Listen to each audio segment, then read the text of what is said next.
So students, let's come to the another section of the chapter natural resources carbon cycle, or we can say the carbon is present in atmosphere in the form of carbon dioxide. ठीक है, हमने basically क्या देखा कि carbon dioxide atmosphere में present है. अब जो कार्बन डाइऑक्साइड प्रेजेंट है उसका यूटिलाइजेशन डिफरेंट ऑर्गेनिज्म में कैसे होता है और वो वापस एटमॉस्फेयर में कैसे पहुंचता है, that is all related with carbon cycle. ठीक है, तो हम इसको कार्बन साइकिल या कार्बन डाइऑक्साइड साइकिल भी है ये एक तरह से, कि कार्बन डाइऑक्साइड एटमॉस्फेयर से लेते हैं, डिफरेंट फॉर्म में चेंज होती है और वो वापस कार्बन डाइऑक्साइड की फॉर्म में ही एटमॉस्फेयर को रिटर्न होती है. ठीक है, तो सबसे पहले अगर आप लर्न करने की स्टार्ट करते हो तो हमारे पास दो ऐसी मैकेनिज्म है जिसमें कार्बन डाइऑक्साइड यूज होती है और रिलीज होती है. जैसे प्लांट है वो फोटोसिंथेसिस में कार्बन डाइऑक्साइड यूज करते हैं, है ना, और ऑर्गेनिक कंपाउंड्स बनाते हैं यानी ग्लूकोज बनाते हैं. ठीक है, that glucose is also containing carbon. सबसे पहले कार्बन जो है वो बैकबोन ऑफ बायोलॉजी इसको कहते हैं, कार्बन वर्ड सी, है ना, क्योंकि जितना भी बॉडी बना हुआ है, प्लांट बॉडी, एनिमल बॉडी, वो ऑर्गेनिक कंपाउंड से बना हुआ है और organic compound carbon, hydrogen, oxygen से बने हुए होते हैं, यानी वो कार्बन के सारे कंपाउंड. अब हमको देखने में लगता है कार्बन मतलब कोल, तो ओनली कोल का क्या इम्पोर्टेंस है, लेकिन केमिकल फॉर्मूलाज की बात करो तो ग्लूकोज को तो आपको याद है, शुगर है, प्रोटीन है, अमीनो एसिड्स है, न्यूक्लिक एसिड्स है ना, स्टार्च है, और ये डिफरेंट काइंड के जितने भी न्यूट्रिएंट्स होते हैं सभी में कार्बन प्रेजेंट होता है.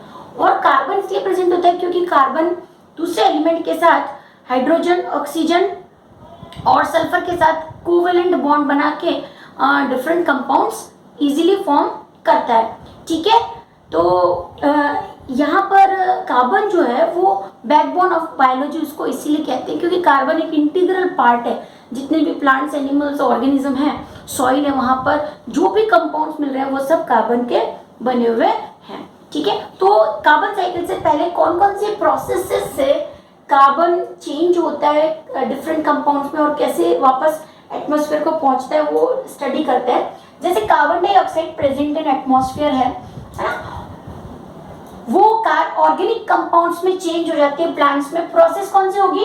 फोटोसिंथेसिस. ठीक है, फोटोसिंथेसिस की रिएक्शन हमको पता है, CO2 plus H2 in presence of sunlight and chlorophyll changes into glucose. So plant में ये चेंज हो गया.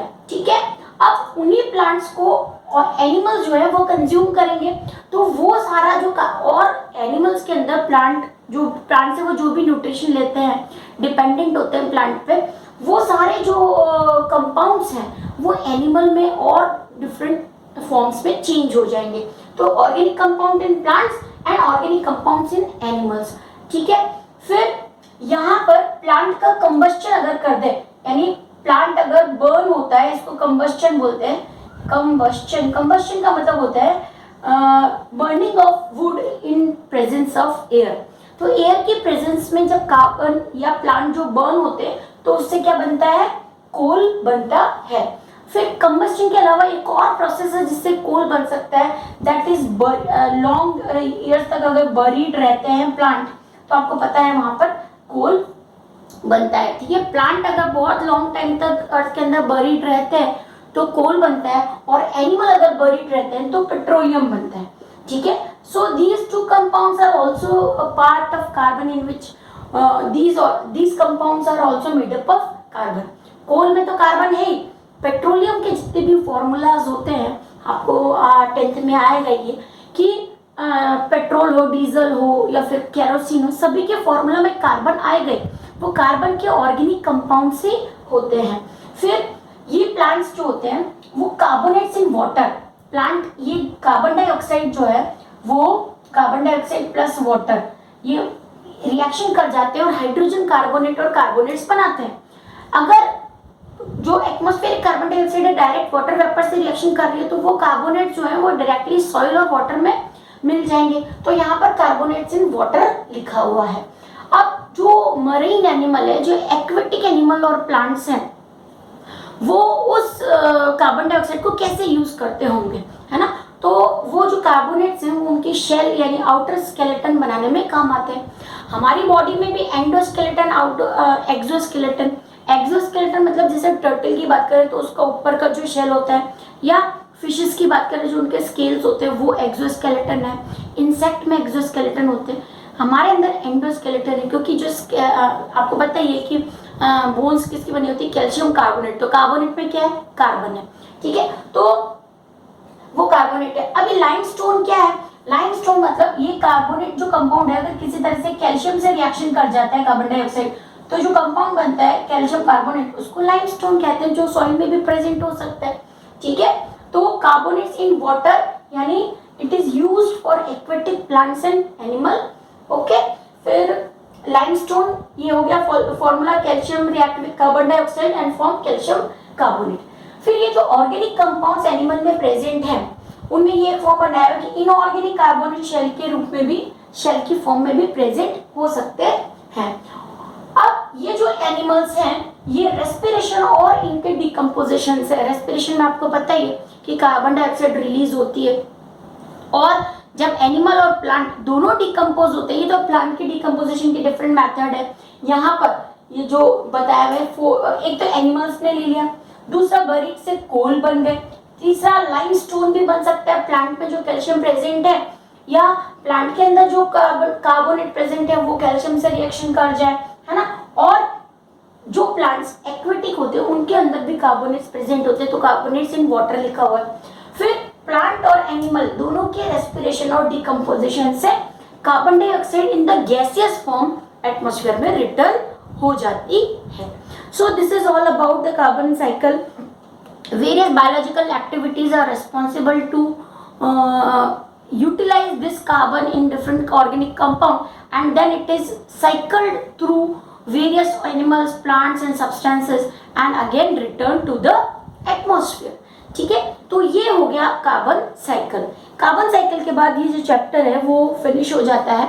बहुत इजी चैप्टर है, ये सोशल स्टडी का पार्ट है इसलिए हमने इसका बहुत ज़्यादा डिटेल नहीं किया। जैसे वाटर का क्या यूज़ है तो ये अब 9th स्टैंडर्ड में एटलीस्ट हमको नहीं मतलब नहीं समझना है कि Y water is essential for us. तो व्हाट वी हैव लर्नड में भी आप देखोगे बहुत कम ही पॉइंट्स दिए हुए हैं। फिल इन द ब्लैंक्स पे थोड़ा फोकस करना है। 1 2 3 4 मार्क्स के क्वेश्चन होंगे। 4 मार्क्स में जो इम्पोर्टेंट है वो है ओजोन लेयर और तीनों टाइप के साइकिल, जिसमें से सबसे ज़्यादा जो क्वेश्चन है वो नाइट्रोजन साइकिल पे ही पूछते हैं, ठीक है। Now let's talk about the exercise part। Exercise part पर अगर ध्यान देते हैं तो एक्सरसाइज में जैसे सबसे फर्स्ट क्वेश्चन है why is atmosphere essential for life. तो एक्सरसाइज में से भी कोई ना कोई एक क्वेश्चन डेफिनेटली आपके आएगा। तो एटमॉस्फेयर का इम्पोर्टेंस क्या है सबसे पहले, है ना। अब देखो एटमॉस्फेयर में जो भी प्रेजेंट है, जैसे गैसेस प्रेजेंट है, गैसेस में ऑक्सीजन, कार्बन डाइऑक्साइड प्रेजेंट है, ओजोन प्रेजेंट है, ठीक है, लैंड प्रेजेंट है, सॉइल प्रेजेंट है ना। तो इनका importance that means atmosphere is important for us.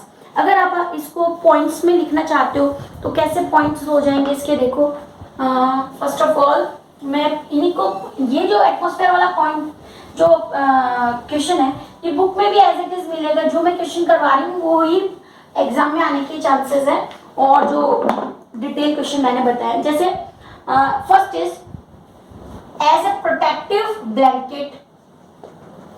Protective blanket तो आपको पता ही है ना। वो प्रोटेक्टिव ब्लैंकेट है जो सन की अल्ट्रावायलेट लाइट से हमको प्रोटेक्ट करता है, अर्थ के टेम्परेचर को राइज करने से बचाता है। इसमें ओजोन भी हो सकता है, ठीक है। फिर it contains essential gases for life, ठीक है।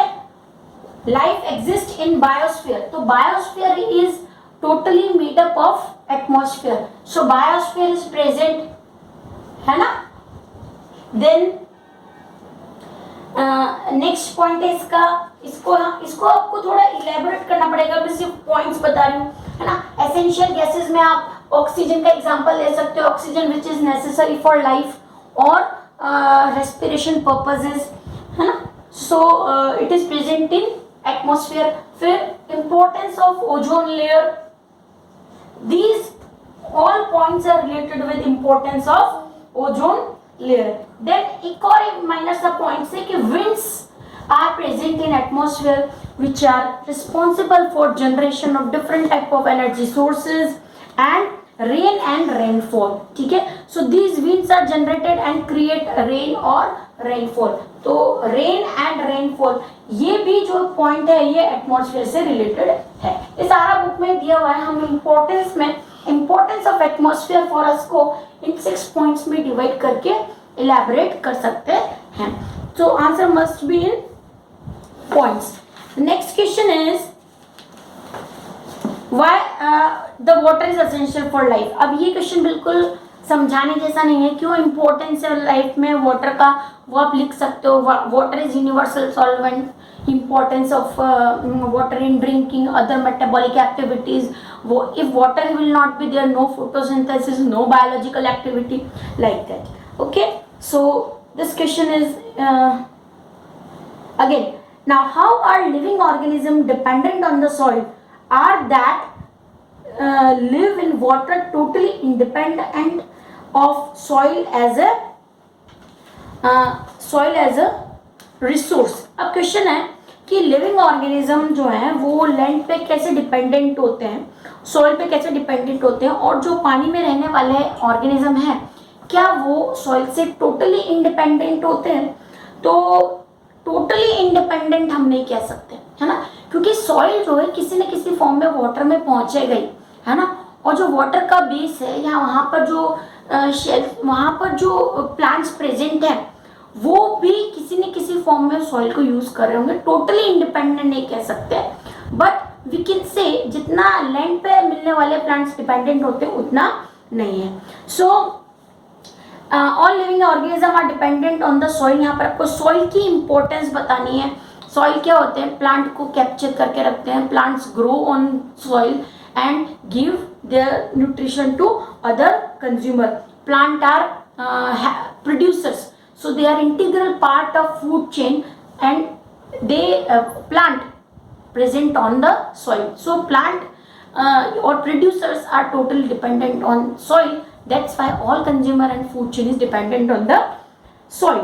ठीक है, तो प्लांट जो होते हैं वो ऑटोट्रॉफिक हैं, लेकिन बाकी के जो हेटेरोट्रॉफिक है, ऑटोट्रॉफिक मतलब जो अपना फूड खुद सिंथेसाइज करते हैं, है ना, और उनकी रूट्स में से न्यूट्रिशन वो सारा जो है अपना सॉइल से ही लेते हैं. फिर प्लांट में डिफरेंट टाइप के माइक्रो ऑर्गेनिज्म मिलते हैं. सो प्लांट कैन बी और soil can be habitat of different type of microorganism and other living being. कुछ ऐसे एनिमल्स और प्लांट्स और ऑर्गेनिजम्स होते हैं जो सॉइल को अपना हैबिटेट बनाते हैं. So this is natural habitat of various organism, bacteria, fungus, like that. Then हम बात करते हैं उन माइक्रोब्स की जो या प्लांट की जो पानी में रहते हैं और क्या वो टोटली सॉइल पे इंडिपेंडेंट है. तो they are not totally independent of soil, but जब organism living in water are dependent on the micro organism and the plants which are present in under water.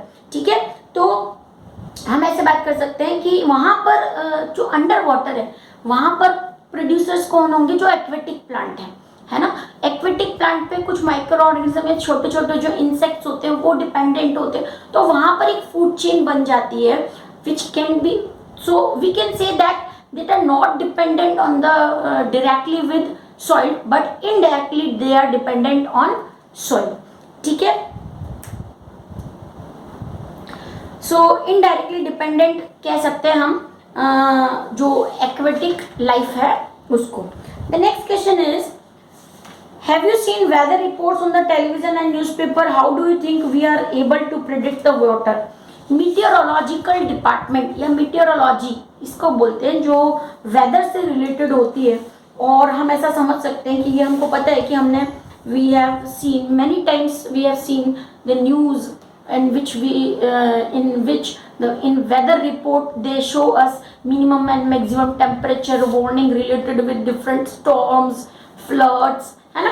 So these weather reports are dependent on the satellite pictures, है ना. Satellite picture पे dependent होती है और वहाँ से हमको different type of warnings जिसको आप बोलते हो मिनिमम और मैक्सिमम टेम्परेचर, ह्यूमिडिटी कितना है, वो सब हमको इंफॉर्मेशन मिलता है. According to the area, the exact information of climate और weather is related with meteorological department, which is reported in television and newspapers. So we can easily predict the weather, है ना, of even forecast, है ना, coming जो season है उसका forecasting भी due to these weather reports is possible.